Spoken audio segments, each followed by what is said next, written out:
This is Logan Heroux, and you're listening to Off the Ice.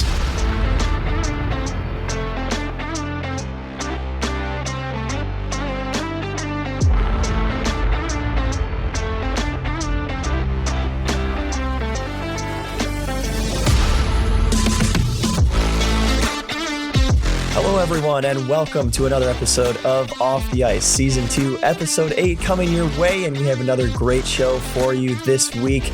We're into the freshmen now, and today we're joined by Logan Heroux. It's a great show for you.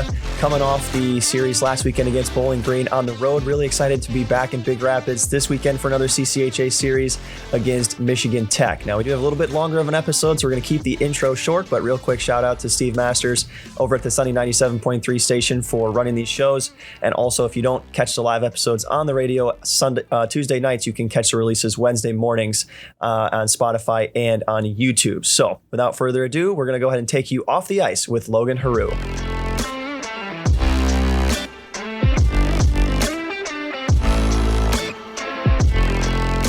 And welcome back, everyone, to another episode of Off the Ice. We are joined today by Ferris State freshman defenseman number 3, Logan Heroux. Logan, thanks so much for being on the show with us today. Thanks for having me, Brody. It's good to be here. Yeah, absolutely. So for you, you weren't in the lineup for the first couple of games, but then you've gotten into the lineup. You've been a consistent part of that defensive pairing, and on the bottom there, rotating in, sometimes the extra defenseman, sometimes playing along Chris Lee. You play a little bit with X as well, Cade. So just talk about your start to your freshman career, and then playing with some of those guys on the defensive pairing so far. Yeah, first weekend, opening weekend, I didn't play at all, and I'm not gonna lie, that one hurt a little bit. I was hoping to get at least one in there, but I mean, ever since I've been playing every game, so I'm just grateful to get ice time right now. I know as a freshman it can be tough sometimes to get in the lineup, so I'm just grateful that I'm getting in the lineup and able to make contributions, and I'm just very grateful for everything I'm getting.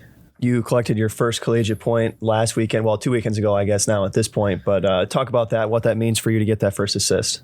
I mean, it feels nice just to get on the board. I mean, it was kind of a lucky play. I chipped it in. Their D-man kind of whiffed on it, pass in front for a goal. It's not the prettiest in the world, but it feels nice just to get on the board and, have something next to my name. Yeah, definitely. And I know you're still looking for that first goal. You were talking to me after the Bowling Green series that you're ready to get that one off your chest, but certainly that's not the only thing that you bring to the ice. You bring a lot of defensive, physical presence as well. So even if you're not scoring, there's a lot of ways that you can impact the team. Yeah, I mean, I'm obviously not just an offensive defenseman. I'm like to be a little more physical than most D on the back end. I'm sure you can see that.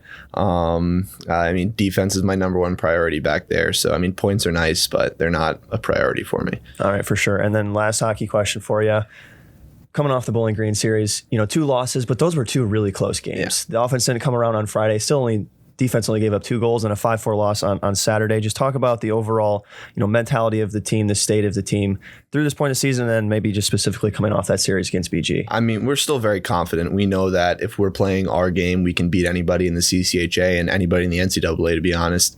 I mean, we feel like we should have had at least one of those 2 games versus Bowling Green, just some bad penalties, and it happens sometimes where we just get bad bounces, and we battled back really hard Saturday night. We showed a lot of heart, so I think if we can just continue to show that heart and work as hard as we can, we're going to be fine, and we're going to be able to pull out some more wins against some pretty good teams. For sure. Reminder everybody, this weekend in Aviglaven Ice Arena, Friday and Saturday against Michigan Tech, if you can be there. All right, Beth, let's go ahead and move away from the hockey talk. All right, Logan. Oh, no. It's not bad, I promise. A lot of Instagram questions again today. It's going to be an Instagram-heavy episode again. But before we get to that, why don't you start just by giving us a little bit of a background about yourself? Where'd you grow up? What was your family like? Things like that. So I grew up in Middletown, New Jersey. It's about an hour south of New York City, right along the Jersey Shore. My dad is Eve. My mom's Teresa. My dad was drafted 2nd round by the Nordiques in sometime in the 80s. I can't remember when. He played 15 years pro, played a little bit for the Nordiques. My other uncle was drafted 1st round by the Montreal Canadiens. So hockey's literally in my blood pretty much. My mom is, she's a travel nurse. My sister, she lives in Florida now. She's a horse trainer on a farm.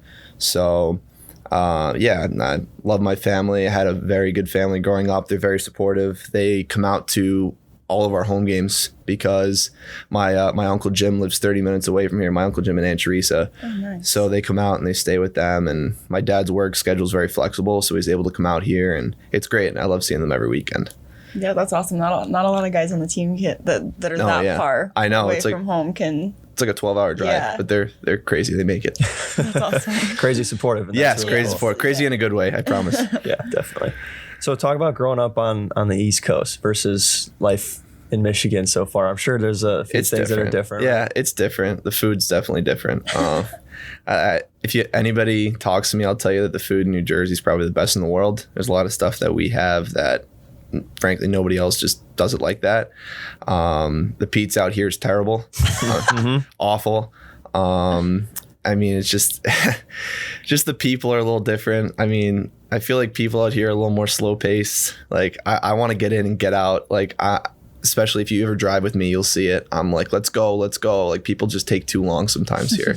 I'm not used to like the small town stuff. Like everyone's stopping, waving. Oh no, you go. No, I'm gonna go at a stop sign or something. Like I'm not waiting for you.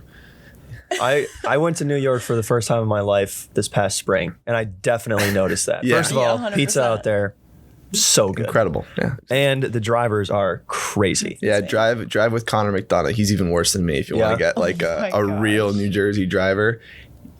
Yeah, just drive with him. It is wild how different a few states over can make in terms of how people drive. Oh, yeah.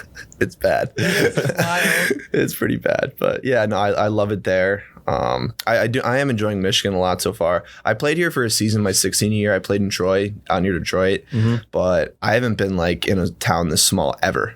So it's definitely a bit of a change for me. But I've actually liked it a lot more than I thought I would. I thought I'd be like feel trapped in a small town, but I really don't. And I think the people here are great. So I'm very happy being here. That's good. That's not probably an easy transition to make. No, when you've never lived in a small town, moving to Midwest Michigan, Big Rapids, but it's good that's going well for you. Yeah, I'm really liking it so far here. All right, Beth, what you want to start doing Instagram questions? We can. Oh boy, since we got a lot of them. All right, are you ready for this? I guess. I won't throw in any of the bad ones. I promise. Oh, please don't. So I know some of my friends thought it was funny to put some crazy stuff in there. There's some out of pocket things. I'm sure there is. Okay. We'll start with this one. What's your favorite place that you've traveled to? I really liked when I went to Europe last summer. I was helping to coach 12U/13U, I think it was, team with my dad, and we went to Austria, in southern Austria, and then after that was over, we went up to Prague. Oh, we also stopped in Italy and Slovenia because we were so close to the border, so we took a day trip into those two places, and then we went to Prague, and then we went to Germany. So when we visited Europe last summer, it was awesome. That sounds insane. It was in like the best way possible. We went to 5 countries. It was awesome.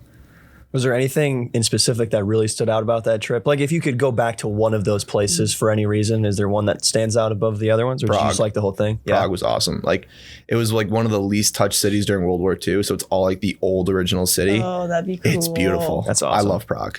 That'd be so cool. All right, top 3 movies and TV shows. Or it says slash, so you could do either one. I'm going to have to split those up. TV shows, I'll do Sopranos, probably my number 1. Breaking Bad is probably my number 2. And probably BoJack Horseman's number 3. That's an underrated one. Got a nice mix of shows in there. Yeah, no. Sopranos is definitely my favorite, though. That's an unbelievable show. Movies is tough. I don't know. I love Saving Mr. Banks. I know it's kind of like a one out of left field. It's not everyone's like favorite, but I love that movie. When I was a kid, I'd like watch that on road trips, and then when we get done, I would just rewatch it. Like I was one of those kids. I would just rewatch it. I have to put probably. That's hard. I don't know. It's hard for me to do top 3. I'm not sure if I can do top 3 on the spot. Top 1 for movies. Yeah, top 1. Let's just do that. That's a hard question, even if you have time to think about it. There's so many. Because you start thinking, and then you're like, well, I really like that movie, and I really like this movie. I love movies, so I watch a lot. So I can't think of a top 3 off the top of my head. Movies or TV shows? If one had to go, which one would you keep?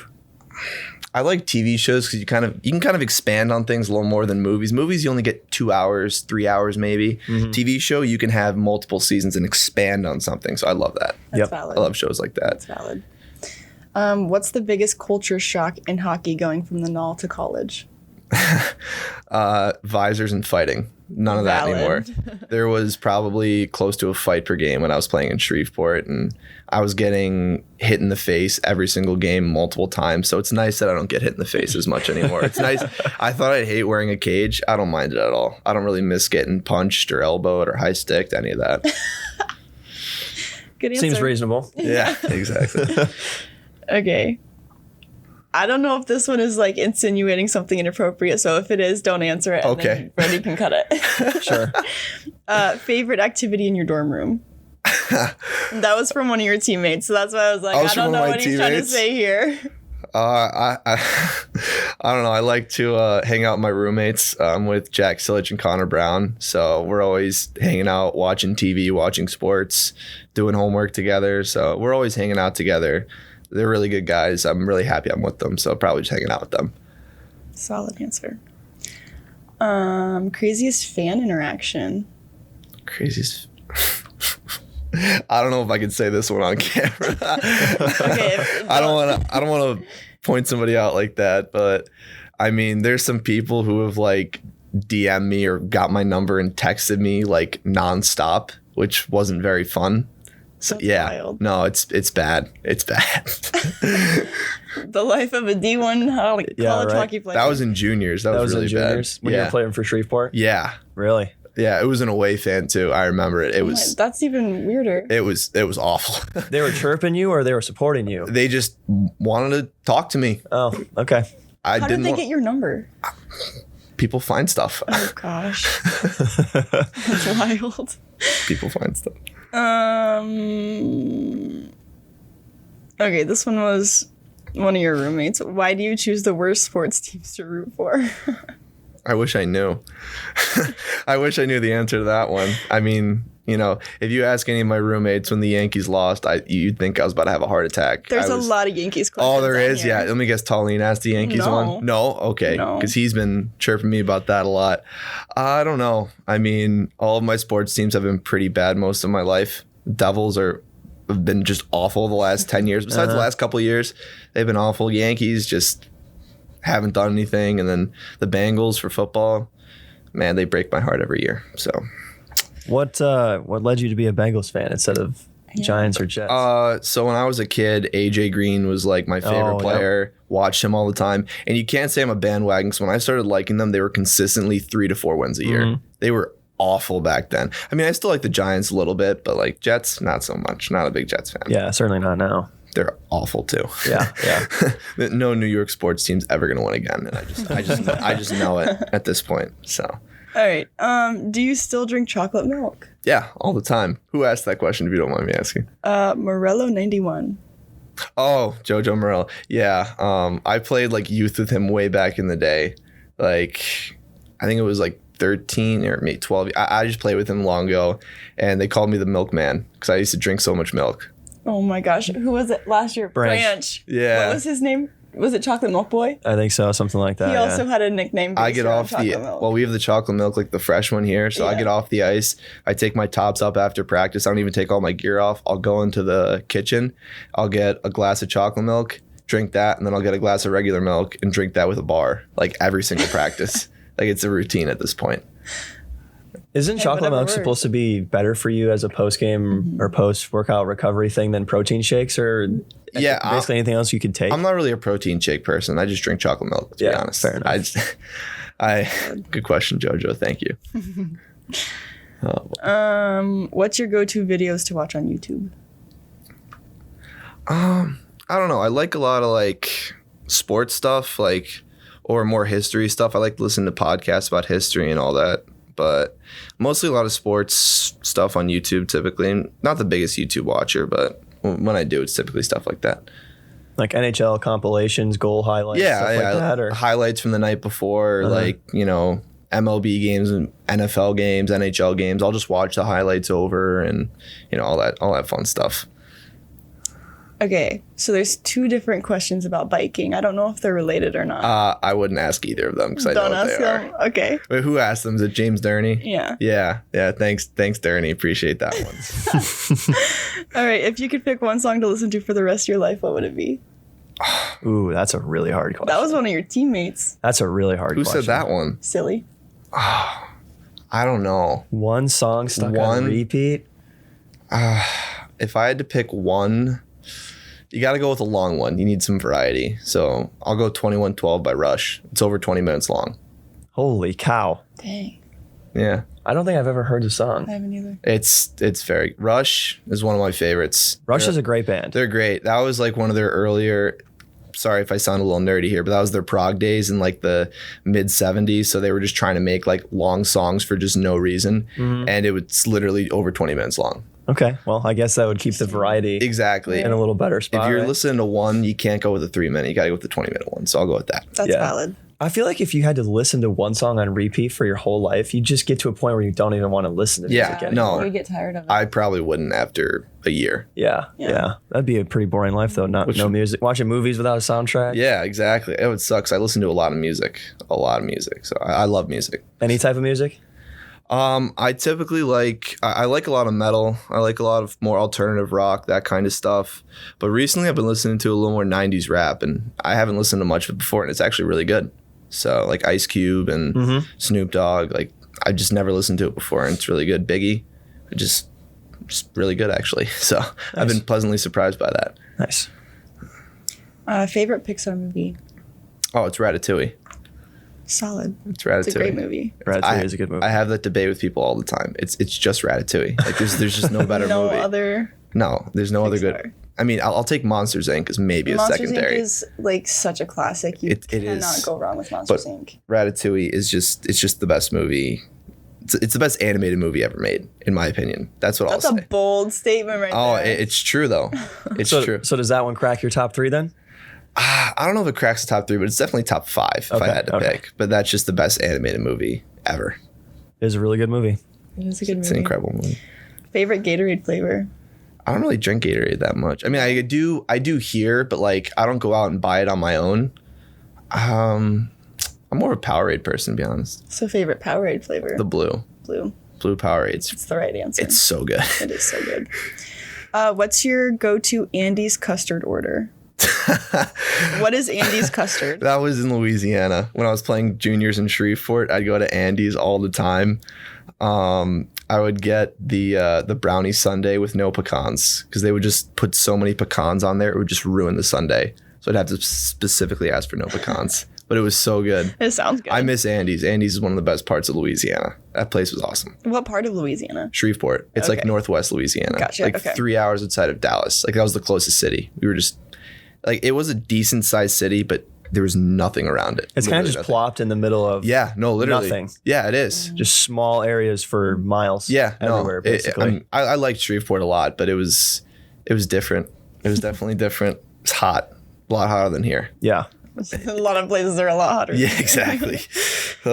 What's your favorite thing about Chick-fil-A, specifically the one in your hometown? That's a weird one. I don't. That was your aunt. Oh, okay. I know what she wants me to say, but I'm not going to say it. I just really like grilled chicken sandwiches, and I'm long story with what she wants me to say there, but I'm just going to say grilled chicken sandwiches. All right, there you go. What does a normal pregame routine look like for you? I have a very weird pregame routine. Let's hear it. It's long too. Like it's so from like 1 to 2 has to be like between 1 and 2. I'll shower after I get back from the rink, and I have like a list of 8 songs that I play in order when I'm in the shower. And there's like when the playlist is over, there's a song I turn on. When that song turns on, turn the shower off. I don't wash my hair, only wash my body. Hair stays dry. I know, it's crazy.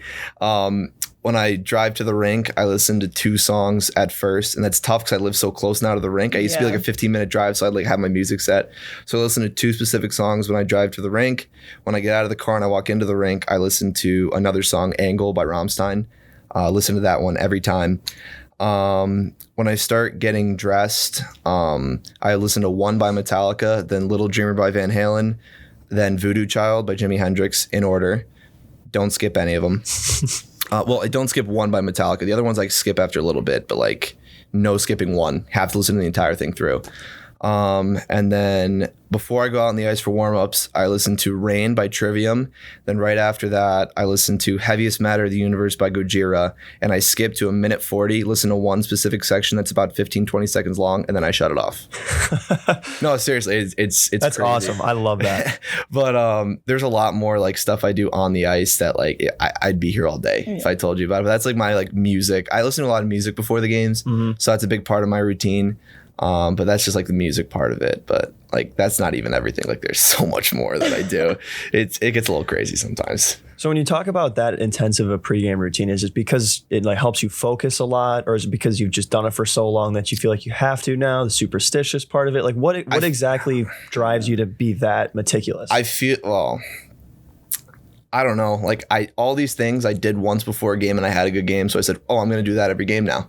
So, and it just kind of piled up and added up. And it wasn't like one day I was like, I'm going to listen to this song here, these specific 8 songs in the shower. Like you don't just think of that. It just kind of happens. And then you just roll with it. Yep. It's weird. I wish I didn't have to do it, but like I like have to do it or else I get really pissed off. So does that look different on like during road games? Yeah. So sometimes I have to shower later than I'd like to, or, you know, I don't get, sometimes if it's an earlier game, I can't shower at all before games, which I should have to deal with. But it can be a little different on road games, but typically I'm able to get most of it done. And if I can't get all of it done, I understand. But if I have the opportunity to get it done and I don't, that's when I get pissed off. That makes sense. Yeah. I know I sound crazy with all this, but like, you know how hockey players are. That's what I was going to say. Is it might sound crazy to some people, but people who are around the game of hockey understand that the pregame stuff is super intense. It's real. It's so real for me. Like that will, if I mess up one thing and I have a bad game, I'm like, oh, well, that's why. You know what I mean? Even though it's just not why. You know, in my mind, that's why I messed up. Yep. All right, we'll go last Instagram question. We'll do... Where's your favorite place that you've played? Not including here. So it was here, I'd say here.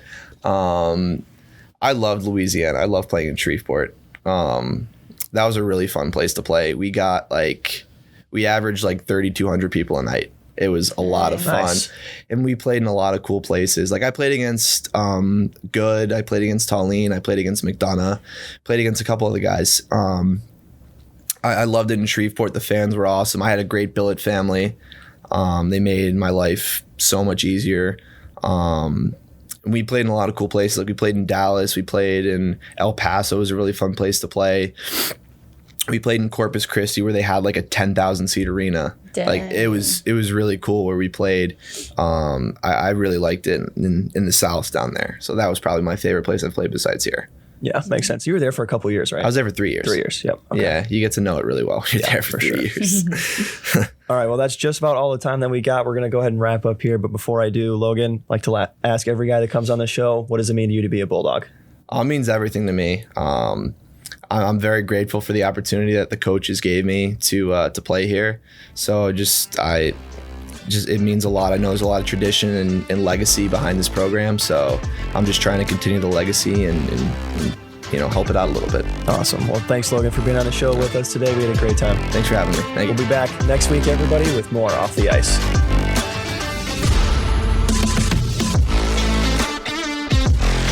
Thanks so much for watching another episode of Off the Ice. Make sure to follow Ferris Athletics on Spotify and YouTube to catch all of the latest episodes. And as always, make sure to look at our Instagram stories on Mondays. Ask some questions. As you can tell, sometimes they dominate the entire episode, and we love it. The guys love it. So make sure to drop your questions for the guys there. And as always, go Bulldogs.